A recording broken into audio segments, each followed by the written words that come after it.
Hey, what's going on, my little dragons? How are you feeling today? If you're feeling good, please do let me know down in the comments below. Drop a like on this video, share this video with your friends and family, and don't forget to punch that subscribe button. This will help your little dragon out so very much. Now today we are going to be talking about my top 5 favorite movies of all time. No particular genre, nothing, just basically all of them are Hollywood Festival because we're just going to do Hollywood for these ones. We might do a few other ones later of different languages. I do watch movies in other languages, but just Hollywood for this one and of all time.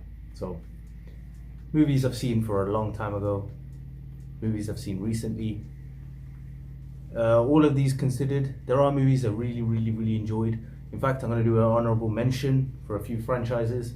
One being Star Wars franchise. It's not going to be in the top 5, but it's still an amazing movie, amazing everything inside that, man. You've seen my reactions to it. You know how much I love all the emotional scenes, all the fight scenes. Spoke about it so much, but top 5, like what's actually impacted me even beyond that is what we're talking about. Matrix and Star Wars. Yeah, these are the 2 honorable mentions I'm going to give you.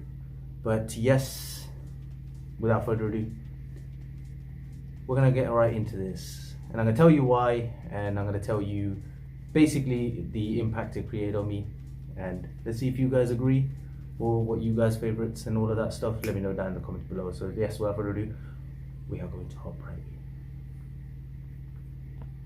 in. Okay, number 5 actually. Go 5. We're going to start at 5. We're going to go moving forward. Number 5 is Harry Potter and the Prisoner of Azkaban, Harry Potter number 3. Now, this movie, man. The magic. So the build up of the first 2 movies. Without the first 2 movies, this movie wouldn't be what it is. Of course, Harry Potter. The first one's good. Second one's even better. The third one freaking nailed it. Right? Oh my days! Like, I think anything that you can expect out of a fantasy movie in a world, you're in that world basically, and that's what they were trying to create in the first few films. They were just trying to get you involved in the world, and then the story starts to begin, and then it goes from there. And they're like, we don't need to elaborate on the magic a bit too much anymore. It's there. You know what they can do in this world.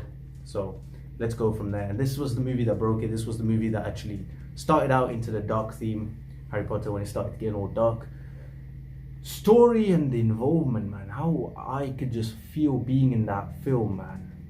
When what's the thing called? The hippogriff, I think I'm saying that right. The flying eagles sort of thing.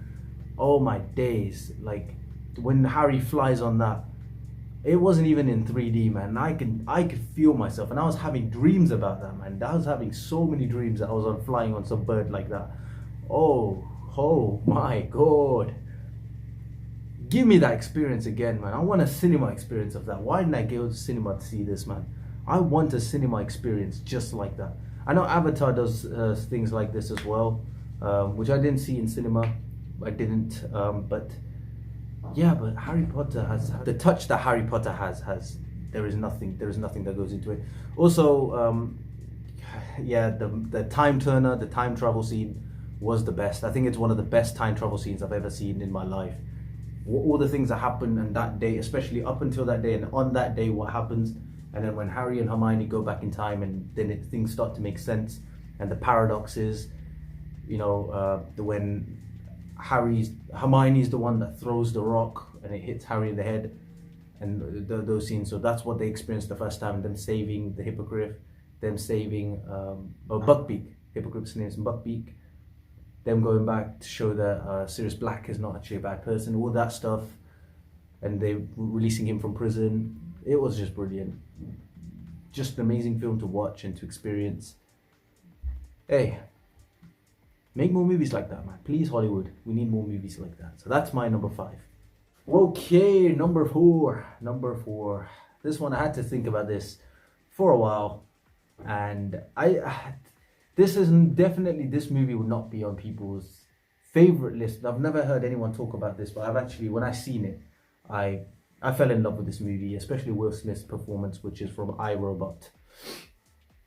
Will Smith's realistic performance just suits this so well, and I like that the technology and how artificial intelligence the future can potentially destroy us, can potentially, it's like a double-edged sword. The sword can grow this way outside so that we can use it as a weapon, or it can come towards us and basically kill us.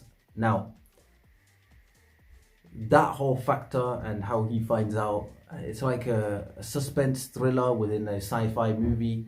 And the movie, it goes in both directions, and what actually happens, what sci-fi is, where all of this stuff is going, how robots are, and how artificial intelligence are starting to create awareness for themselves. And so Will Smith's character, he never trusts this artificial intelligence and stuff, and he's trying to figure things out, he's trying to work things out. They're all calculated, and when he figures it out, he's like, look, I don't trust these people, man. I don't trust them. When that robot runs with a woman's handbag, he stops it, but they realize it's running with the handbag to actually get to her, to give her the pump, the inhaler in the film, and he just doesn't trust it no matter what. And how his calculation, what he predicts is what actually ends up happening, was so creative and so different that I think, and I really like that film. Will Smith is a legendary actor. Will Smith, he can play anything. Whenever he's playing whenever he's playing a character like a father, a loving father character, whatever, when he's playing like in these sci-fi movies, when he's playing a hardcore gangster, what did we see? We see him play Deadshot in Suicide Squad. Will Smith's one of the most versatile, and he's a great actor who can really express himself. And I really like seeing that when I'm watching these movies, man. Especially Bad Boys was an amazing, funny, hilarious movie. But I, Robot, definitely my number 4. Okay, number three is a Disney Pixar movie called Coco. Hey, I just watched this movie, I reacted to this movie, and why I liked it so much was the connections that we can make with this character, how he's driving to do what he loves, and then in the eyes of himself and in the eyes and blessings of people older than him within his family, and then him finding out, oh my God, who I always thought was a great man, a man that I looked up to, it wasn't actually the great man. It's someone else's work, someone else's pride that this guy takes advantage of, and how you respect a man throughout a movie and end up hating him with the same breath. I hated him. In the same movie, I felt so good for him. I felt like, oh my God, like he's gonna get the kid's gonna get the blessings from this amazing man. And then I found out that this guy is disgusting. This guy is terrible. He is an unbelievable human. And when I watched that film, and that transition was enough. The villain character was so good that was able to keep me involved in this movie so much. When you see my reaction, I'll link it down below. But that is some top level film, man. That is some top level film. The same feeling that you would get from Lion King as well. Lion King is also an honorable mention, I would have to say.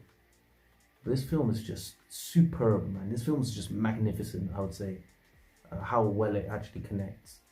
So yeah, definitely Coco. Disney Pixar Coco is my number 3, man. 100%. Alright, I actually thought about this now. We're on number 2, and actually I'm thinking now. Because I can't squeeze it into one movie. 5 movies is so hard for me to think about.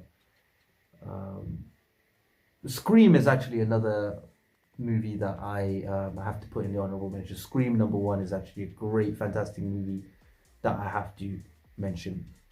I even watched the new Scream. I watched the film last year. Yeah, the first one, of course, is definitely my number 1. I'll talk about my favorite horror movies and I'll put that one there. But number two has to be The Dark Knight. Now, number 1 and number 2, I like them equally, but I'm gonna say this is number 2 for another reason. But Dark Knight, bro, Christian Bale's performance. I don't know where to start, man. You've got many geniuses in this movie, man. You've got genius actors and you've got a genius director. You've got Christopher Nolan, who's a genius director. You've got genius actors like Christian Bale. You've got Cillian Murphy. You've got Heath Ledger. You've got Tom Hardy. You've got you've got some amazing actors. Anne Hathaway, I love her. So you've got some amazing actors in the trilogy: The Batman Begins, Dark Knight Rises. But Dark Knight, goodness sakes, man, Heath Ledger could. A man, that face gave me nightmares as a kid. That face just destroyed me as a kid. I stayed away from that film as a kid. I used to be so scared of him. Growing up, slowly started to watch that movie. Slowly started to connect. That whole moment of him. You don't have to be physically intimidating. You don't have to do any of that. As long as you have a voice or a tone to yourself, your character, your behavior, your the psychopathness that he brings onto that screen, and how he dominates that character so much. It's only that is the reason why you could love Batman so much. You need the villain. You need the extreme on this side, on the villain side, so that the hero, whatever the hero does, you can enjoy. Because when there's no balance, when the villain is so terrible and weak, and the hero is laughing at him, it's like, I can destroy you. I can just go and you're dead. When it's like that, some movies I have felt that, and I'm like, why, man? Why? He's nothing. You don't need a Batman to destroy him, or a Superman to destroy him, or this superhero, or this amazing fighting guy, or this army or a team to destroy this weak guy. Why? But when you're watching this movie, man, 100% the quality of Joker can only be done by Batman, or can only be defeated by Batman. Like how he says in the movie, like, you complete me. That's the truth, man. You need that. The contrast, the fight between those two makes the movie amazing. And the Joker's character in general is creepy as hell, and it's superb. It's superbly thought about, it's superbly put together, and bringing it on screen. I know Jared Leto did Suicide Squad, which a lot of people did not like. Joker itself, Joaquin Phoenix. So those are the two Jokers I want to talk about. These two Oscar winners, Joker, Joaquin Phoenix and Heath Ledger. But Heath Ledger, specifically that movie, because there's a hero in contrast for that. So he has to be that character throughout. Brilliant, man. The Why So Serious, the you complete me, and when he talks about these civilized people, if you just make them hungry and starve them, the way they will behave. All the things, all the messages he says, and the mindsets that he brings in. Of course, you don't want to become a psychopath like him, but some of the things with a pinch of salt should be taken in. There's a lot of philosophy that he teaches in that movie. But yeah, Heath Ledger's performance, man. Rest in peace. Definitely a huge respect. That all heads must down and respect that guy, because someone who died for a performance, someone who put himself to that point just for acting. He's an extreme method actor, which they say because of his other performances as well. Yeah, this is his number one performance. This is my favorite film of all time. This movie and the one I'm going to say for number one, those two movies are actually balanced, but just by like a little bit, I just like the other film. So I'm going to get down to that now. Okay, number one, Iron Man, bro. Tony Stark, his screen presence, charisma, everything keeps me, it just lightens up my day. Anytime I watch that film, it lightens up my day. First film is the best one. Second film's good. Third film's okay. First film, Iron Man. Like, he was born to play that, man. How can someone play a character so clean? I don't know, man. See, I want to do acting. I'm trying to do acting, and I really, some actors, that's why I try to invest my time so much to watching great actors in many different emotions. So how we talked about Heath Ledger, and how we talked about all the other characters like Will Smith and stuff. In their greatness, they all have greatness in different aspects, but some actors have that greatness in one aspect, extreme in one aspect, and these people can do things. That's when you realize how hard acting is, because when you see normal, like, not so good actors in there's so many films. I'm not even going to tell you some of the you should know for yourself. And when you see their performances, it looks like, what can I say? It's terrible, but you can do it, and it makes you feel uncomfortable. You understand how uncomfortable it will be, because acting is really hard and it is really uncomfortable. But when you see a person on screen that's doing it with ease, that makes you feel like this is easy, that's how you know that actor is a great actor. When Robert Downey Jr.'s timing, and Robert Downey Jr.'s his sense of humor, of saying things, and the way he turns around and reacts, and how he knows how to behave in front of the camera, and all sorts of things, man. And so many people can do this. People can do this, but the thing is, who can actually pull it off perfectly, 100%? It's not many people that can do that. And Robert Downey Jr. throughout the whole franchise, and his other performances as well during the time, He's so good at doing that, man. And that's what he is like, the peak to the like peak to the core. Charisma and being like witty and all those characters that we may have seen. Like Robert Downey Jr. is just peak to the core with that, man. That's why I really love his performance in that movie, and the film itself, the characterization of Iron Man itself, the fights and the beauty of just seeing that suit, that metal suit, and maybe they say that one day it could actually be possible that we could get hold of that suit. Definitely my number one, man. I could watch that film all day, every day, and not get bored. If I ever feel bored, I do watch scenes from that film over and over again.